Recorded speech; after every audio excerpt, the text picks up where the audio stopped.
Hello children, June 26 നടന്ന law exam CA ഫൗണ്ടേഷൻ്റെ how was a paper analyse ചെയ്ത് നോക്കുമ്പോൾ എങ്ങനെയുണ്ട്? ആസ് എ ഫാക്കൽറ്റി വളരെ സിമ്പിളായിട്ട് വളരെ ബേസ് ലെവൽ ക്വസ്റ്റ്യൻസ് ആണ് വന്നത് എന്നതാണ് എൻ്റെ ഒരു അസംഷൻ. ബിക്കോസ് എൻ്റെ കുട്ടികൾക്ക് ഞാൻ പറഞ്ഞു കൊടുത്ത വളരെ ബേസ് ലെവൽ ക്വസ്റ്റ്യൻസ് ആണ് ആ ഒരു ക്വസ്റ്റ്യൻ പേപ്പർ മുഴുവൻ നമുക്ക് കാണാൻ സാധിക്കുന്നത്. Let's check how simple the paper was or what is the answer key. Okay, നമ്മൾ എഴുതിയത് ശരി തന്നെയാണോ, നമ്മൾ എഴുതുന്ന സമയത്ത് നമുക്ക് എന്തെങ്കിലും പ്രശ്നം തോന്നിയിട്ടുണ്ടോ, ഓക്കെ, ഈ ഒരു കാര്യങ്ങളൊക്കെ നമുക്കൊന്ന് ചെക്ക് ചെയ്ത് നോക്കിയാലോ. Let's check. അതിലാദ്യത്തെ question number 1. Radha invited her 10 close friends to celebrate her 25th birthday party on 1st January 2023 at 7:30 p.m. at a well-known hi-fi resident at Tonk Road, Jaipur. All invited friends accepted the invitation and promised to attend the said party. On request of the hotel manager, Radha deposited rupees 5,000 as a non-refundable security for the said party. On the scheduled date and time, 3 among the 10 invited friends did not turn up for the birthday party and did not convey any prior communication to her. Radha, enraged with the behavior of the 3 friends, wanted to sue them for the loss incurred in the said party. Advice as per the provisions of Indian Contract Act of 1872. എന്താണ് സംഗതി? ഈ ഒരു കോൺസെപ്റ്റിൽ ചോദിച്ചിരിക്കുന്ന എന്താണ്? Concept എവിടെയാണ് connect ആവുന്നത്? So basically ഇവിടെ connect ആവുന്ന കോൺസെപ്റ്റ് എന്ന് പറയുന്നത് ബർത്ത്ഡേക്ക് ഇൻവൈറ്റ് ചെയ്തു. ഓക്കെ, ഇൻവൈറ്റ് ചെയ്ത ആൾക്കാർ വരാമെന്ന് പറഞ്ഞു, വന്നില്ല, സ്യൂ ചെയ്യാൻ പറ്റുമോ? എന്താ concept? It is basically A social agreement അല്ലേ? നമ്മുടെ ഫസ്റ്റ് ചാപ്റ്ററിൽ സോഷ്യൽ എഗ്രിമെന്റ് പറഞ്ഞൊരു കോൺസെപ്റ്റ്. അപ്പോൾ ഈ സോഷ്യൽ എഗ്രിമെന്റ് ആണെങ്കിൽ അതിനെ കണക്ട് ചെയ്യുന്ന കേസ് ലോ ഏതാണ്? ബാൽഫർ വേഴ്സസ് ബാൽഫറിന്റെ കേസ് ലോ, റൈറ്റ്? ഇനി intention to create legal relationship ഇവിടെ ഉണ്ടോ ഇല്ലയോ? ഇല്ല.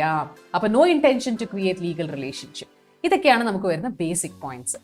ഓക്കെ, അപ്പൊ ഇവിടെ സ്യൂ ചെയ്യാനുള്ള അധികാരം ഉണ്ടോ ഇല്ലയോ രാധിക്ക്? ഇല്ല, തീർച്ചയായിട്ടും ഇല്ല. അപ്പൊ ഇങ്ങനെയൊക്കെ ഒരു പ്രശ്നം വെച്ച് നമ്മൾ കോർട്ടിലേക്ക് പോകണമെങ്കിൽ കോർട്ട് എന്താ പറയാ? ഇതിനെക്കാട്ടിലും വളരെ ഗൗരവമുള്ള കാര്യങ്ങൾ നോക്കാനുണ്ട്, ഇതൊന്നിനും നമുക്ക് തൽക്കാലം പ്രയോറിറ്റി കൊടുക്കാൻ സാധിക്കില്ല, so please please get out എന്ന് തന്നെ പറയും അല്ലേ? സോ അതേ കോൺസെപ്റ്റ് ആണ് ഇവിടെ applicable. These are basically social agreements, they are not at all contracts. So ഇത്തരം രീതികൾ ഒന്നും തന്നെ എന്തായിട്ട് കൺവേർട്ട് ആവില്ല, കോൺട്രാക്ട് ആയിട്ട് ഒരിക്കലും കൺവേർട്ട് ആവില്ല, റൈറ്റ്? ഇനി ഇതിന്റെ അഡീഷൻ ആയിട്ട് വരുന്ന അടുത്ത സെറ്റ് ഓഫ് പോയിന്റ്സ് എന്തൊക്കെയാണ്? Would your answer be different if the said party had been a contributory 2023 New Year celebration party organized by Radha? Let it be anything. Let it be anything. അത് contributory ഫംഗ്ഷനോ അല്ലാതെയോ അല്ലെങ്കിൽ even എന്താ പറയുന്നത് നമ്മുടെ ഈ പറയുന്ന birthday പാർട്ടിയോ എന്തോ ആയിക്കോട്ടെ, ഏതായാലും റിസൾട്ട് എന്താണ്? This is the same answer. അത് എന്തായാലും അവിടെ നമുക്ക് എന്തില്ല, നമുക്ക് ഒരിക്കലും കേസ് കൊടുക്കാനുള്ള അധികാരമില്ല. Radha will get 0. ഓക്കെ, ഒന്നും തന്നെ കിട്ടാൻ പോസിബിലിറ്റി ഇല്ല, റൈറ്റ്? സോ 4 മാർക്കിന്റെ ക്വസ്റ്റ്യൻ, ഈ പോയിന്റ്സ് എല്ലാം നമുക്ക് എഴുതിയെന്ന് വെച്ചാൽ ഓട്ടോമാറ്റിക്കലി 4 മാർക്ക് അവിടെ വീഴും. ഹൗ സിമ്പിൾ അല്ലേ? നമ്മുടെ കമ്പൽസറി ക്വസ്റ്റ്യൻ 1B എന്താണ്? അടുത്ത compulsory question, ABC Limited has allotted equity shares with voting rights to XYZ Limited worth rupees 15 crores and convertible preference shares worth rupees 10 crores during the financial year 2022-23. After that, the total share capital of the company is 100 crores. Comment on whether XYZ would be called as an associate company as per the provisions of the Companies Act of 2013. Also define what an associate company is. Simple concept. So associate company എന്താണെന്നുള്ള concept നമുക്കറിയാം. എത്ര വേണം? 20% stake വേണം. 20% stake ഉണ്ടെങ്കിൽ it is refer to as what? Associate company. അപ്പോൾ ഇവിടുത്തെ സ്റ്റേക്ക് എങ്ങനെയാണ് വരുന്നത്? അപ്പോൾ അതിൻ്റെ ഫീച്ചേഴ്സ് ഒക്കെ ബേസിക് ആ തിയറി പോർഷൻസ് അങ്ങനെ നമ്മൾ എഴുതി പോവാം. അതിന് പുറമെ ഇവിടെ വരുന്ന കാൽക്കുലേഷൻ എങ്ങനെയാണ്? ഔട്ട് ഓഫ് 100 crores ഇവിടെ 25 crores ടോട്ടലി എന്തായിട്ട് വരുന്നുണ്ട്? ഇവിടെ ക്യാപിറ്റലായിട്ട് വരുന്നുണ്ട്, ക്യാപിറ്റലിൻ്റെ കോൺട്രിബ്യൂഷൻ ആയിട്ട് വരുന്നുണ്ട്. ദെയർഫോർ ഇത് എന്ത് കമ്പനിയാണ്? It is an associate company. Okay, such a simple concept. 15 + 10 15 + 10 25. So therefore എന്തായി? 25 crores ഇതിൻ്റെ ക്യാപിറ്റലായി വന്നു. സോ ഇവിടെ ഓട്ടോമാറ്റിക്കലി 25 crores ക്യാപിറ്റലായിട്ട് വന്നു. ദെയർഫോർ എന്ത് കമ്പനിയായി മാറി? This becomes an associate company, right? ഇനി അസോസിയേറ്റ് കമ്പനിയുടെ ഫീച്ചേഴ്സ് എന്താണെന്നുള്ള കാര്യം കൂടി എഴുതി വെച്ചാൽ 4 മാർക്ക് അവിടെ കിട്ടി. ഓക്കെ, ക്വസ്റ്റ്യൻ നമ്പർ 1C അവിടെ എന്താ വരുന്നത്? A contracted to sell his Swift car to Mr. B. Both missed to discuss the price at which the Swift car will be sold. അല്ലെ, price of the Swift car എന്താണെന്നുള്ള കാര്യം ഇവർ പറയുന്നില്ല. Later, Mr. A refused to sell his Swift car to B on the ground that the arrangement was void being uncertain about the price. പ്രൈസിന്റെ കാര്യത്തിൽ ഇവിടെ uncertainty ഉണ്ട് എന്നൊരു കാര്യം പറഞ്ഞിട്ട് ക്യാൻസൽ ചെയ്യാനും നിൽക്കുകയാണ്. ഓക്കെ, 4 മാർക്കിന്റെ ക്വസ്റ്റ്യൻ. കോൺസെപ്റ്റ് എന്താണെന്നുള്ള കാര്യം കിട്ടിയല്ലോ, അൺസർട്ടനിറ്റി ഇൻ പ്രൈസ്. അപ്പൊ ക്ലിയർ ആയിട്ടുള്ള കോൺസെപ്റ്റ്സ് നമ്മളിവിടെ പറഞ്ഞിട്ടില്ല. So our terms are what? Vague. 1, 2 പറയേണ്ട കാര്യങ്ങൾ അൺസർട്ടനിറ്റി ഇൻ പ്രൈസ് എന്ന് പറയുന്ന കോൺസെപ്റ്റും വരുന്നുണ്ട്. അപ്പൊ ഇത് രണ്ടും കാരണം എന്തായി മാറി? ഇത് ഈ ഒരു കോൺസെപ്റ്റ് എന്ന് പറയുന്നത് വോയിഡ് ആയിട്ട് തീർച്ചയായിട്ടും മാറി. ഇനി അടുത്ത ക്വസ്റ്റ്യൻ എന്ന് പറയുന്നത്, as per general rule a stranger to a contract cannot file a suit in case of breach of contract. Okay, stranger to a contract cannot be sued. Again നമ്മുടെ റിപ്പീറ്റഡ് ക്വസ്റ്റ്യൻ, നമ്മൾ important ആണ് എന്ന് ക്ലാസ്സിൽ പലതവണ പറഞ്ഞൊരു question. Okay, അതിനുള്ള 7 points 7 mark.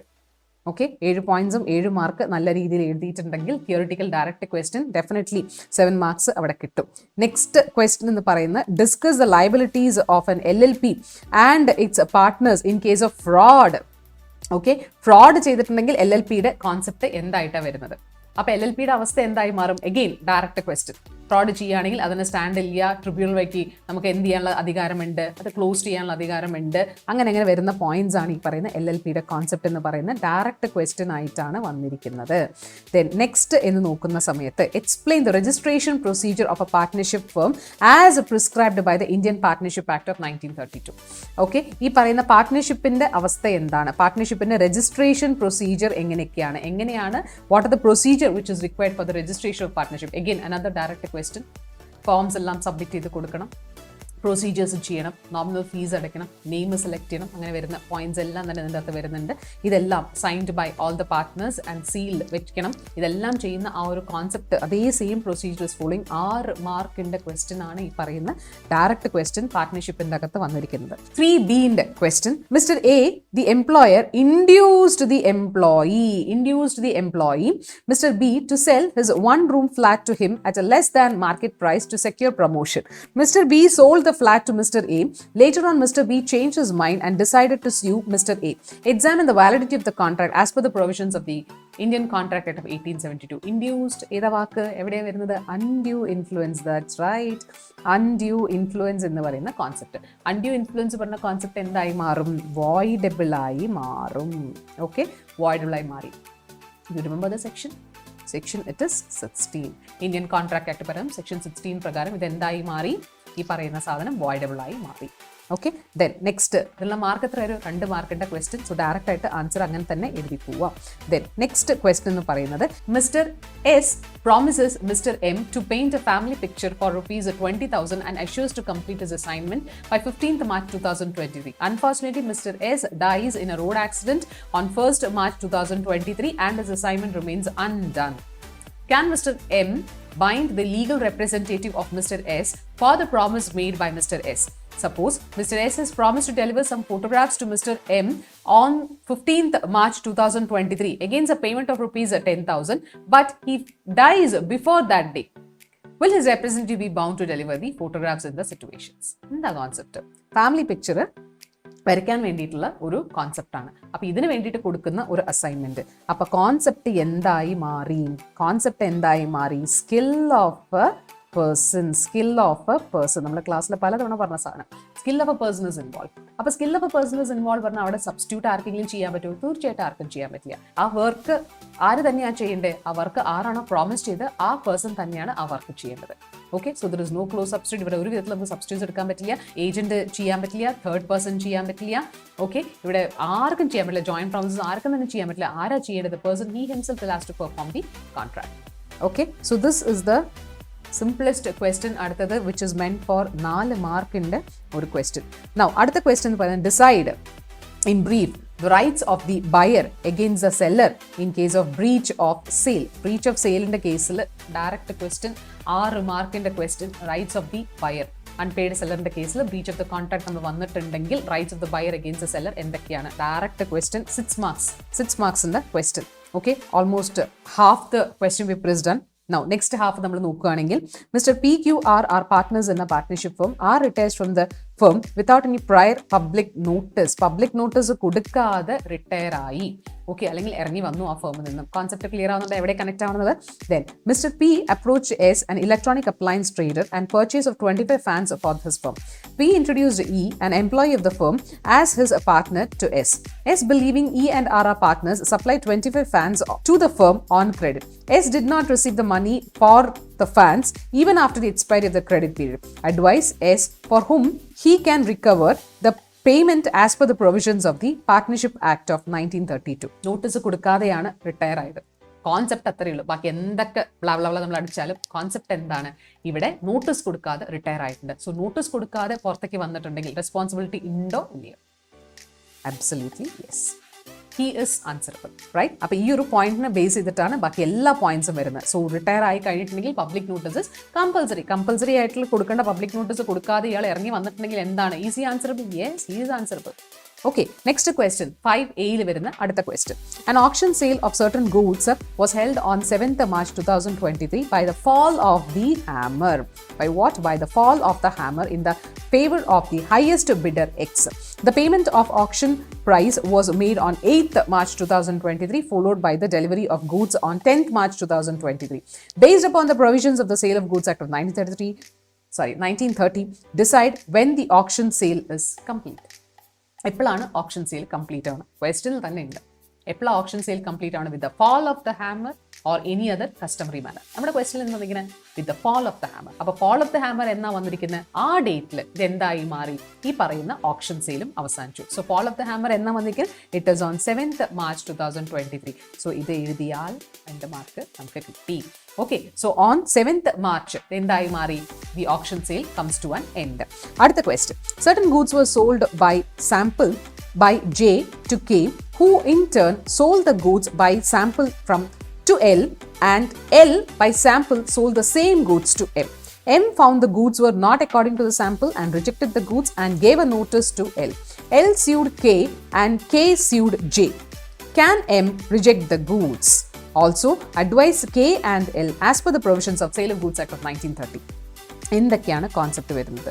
J sold to K, K sold to L, L sold to M.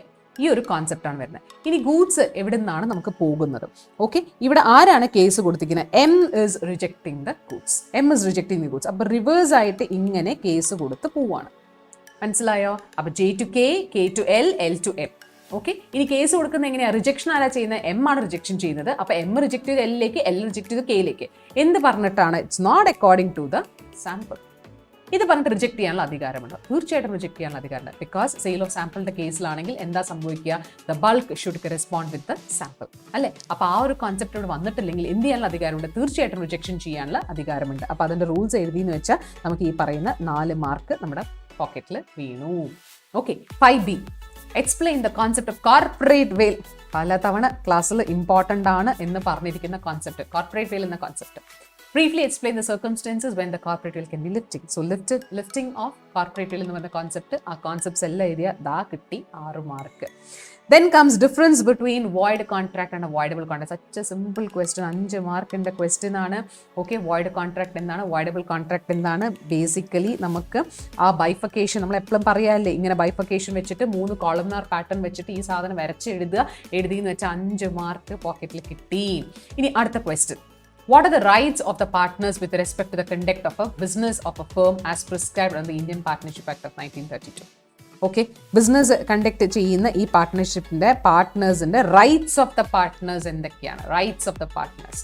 Okay, rights and duties of partners എന്തൊക്കെ ചെയ്യാൻ സാധിക്കും, എന്തൊക്കെ ചെയ്യാൻ പാടില്ല? എഗെയിൻ ഒരു ഡയറക്റ്റ് ക്വസ്റ്റ്യൻ ആണ് വിത്ത് 4 മാർക്സിൻ്റെ വെയിറ്റേജ് ആയിട്ടുണ്ട്. എല്ലാം കംപ്ലീറ്റ് ഡയറക്റ്റ് ക്വസ്റ്റ്യൻസ്. എന്തൊക്കെ ചെയ്യാൻ സാധിക്കും? ബാങ്ക് അക്കൗണ്ട് ഓപ്പൺ ചെയ്യാൻ സാധിക്കും, അല്ലേ? ഇവർക്ക് ബുക്സ് ഓഫ് അക്കൗണ്ട്സ് ചെക്ക് ചെയ്യാനുള്ള അധികാരമുണ്ട്. അങ്ങനെ വരുന്ന ബേസിക് ആയിട്ടുള്ള എല്ലാ പോയിന്റ്സും. റെമ്യൂണറേഷൻ പെർമിഷൻ ഉണ്ടെങ്കിൽ മാത്രം എടുക്കാൻ പറ്റും. പിന്നെ നമ്മുടെ profits sharing ratio, loss bearing ratio, ഈ കാര്യങ്ങളെല്ലാം വരുന്നത്. ഇതൊക്കെയാണ് ബേസിക് ആയിട്ട് വരുന്ന റൈറ്റ്സ് ഓഫ് ദി പാർട്ട്നേഴ്സ് എന്ന് പറയുന്ന concept. The last question is from companies act. ABC Private Limited is a registered company under Companies Act of 2013 with a paid-up capital of 35 lakhs and turnover of 2.5 crores. Whether ABC Private Limited can avail the status of a small company in accordance with the provisions of the Companies Act of 2013. Amendment വന്ന ഇപ്രാവശ്യത്തെ പുതിയ നിയമപ്രകാരം എന്താ അവസ്ഥ? ഇതെല്ലാം തന്നെ less than അവരുടെ സ്കെയിലിന് താഴെയാണ് വന്നിരിക്കുന്നത് അല്ലേ. 40 crores ഉണ്ടെങ്കിൽ മാത്രമാണ് ഇത് സ്മോൾ കമ്പനി ആയിട്ട് നമുക്ക് ക്ലാസിഫൈ ചെയ്യുന്നത്. ആ ഒരു കോൺസെപ്റ്റിന് താഴെ വന്നിട്ടുണ്ട്. So is it A small company? Yes, it is A small company എന്ന് പറയുന്ന കോൺസെപ്റ്റിലേക്ക് നമ്മളെത്തി. സോ ഇതിന് എത്രയാണ്? 3 മാർക്കിൻ്റെ വെയിറ്റേജ് ആണ്. So such a simple question നല്ല രീതിയിൽ എഴുതിയിട്ടുണ്ടാവുമെന്ന് വിശ്വസിക്കുന്നു. അതല്ലാത്ത ആൾക്കാർക്ക് ഒരു ആൻസർ കീ റെഫറൻസ് പോലെയായി. All the best for the upcoming exams. See you. Thank U.